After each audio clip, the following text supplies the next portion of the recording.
এরকম মধ্যে দ্রুত কাজ শেষ করো। শৈল কি জং ধরেছে? কাজটা দ্রুত শেষ করো, দ্রুত শেষ করো কাজটা।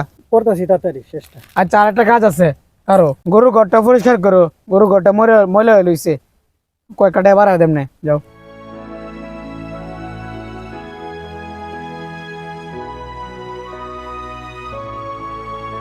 মালিক একটু কারণ কি হয়েছে? আমার রাস্তার মাঝে আটকেছো কেন? আমি একটা কাজে যেতেছি, কি করবা কও? মালিক কাজ তো শেষ, আমার সেইটা একটু অসুস্থ, আমার টাকাটা দিয়ে দিতে হয়। তোমার টিয়াডি তো আমার ফোয়াটে নিরাপদ আছে। আমার ফোয়াটা তোমার ফোয়াট কি আলাদা নাকি? একই তো। দেম না টিয়া, যাও যাও, 2 দিন পরে দেম না, যাও যাও, দেম দে, যাও।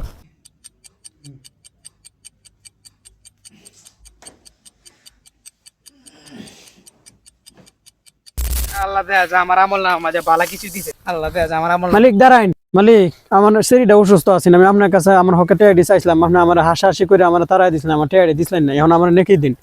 রহমত, তুমি আমার আমল নামাটি নিও না। আমি নিলাম জান্নাত যাইতাম না। নেকিটি নিও না, আমার নেকিটি নিও না, আমার যাইতে দাও, আমার যাইতে দাও।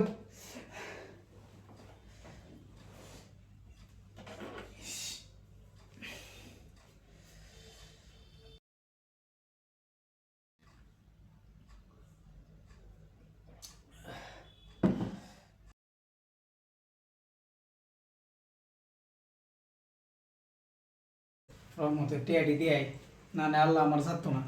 দিয়াই কে রহমতের টিয়াডি।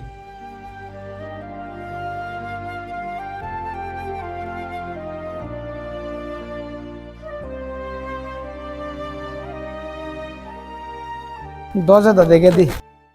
হ্যাঁ রহমত, মালিক কোন সমস্যা হয়েছে? আমি অত সহল হইতে আপনি আমার বাড়ি। তোমার তো কোন সময় ডাকতেছি। এই যে নাও তোমার আড়া, এই তোমার কামের টিয়াডা। তোমার এই যে কইতাম আমার গরু ঘরটা পরিষ্কার করলে তুমি আলাদা টিয়া দেন। নাও এই টিয়াডা দিছি ধরো।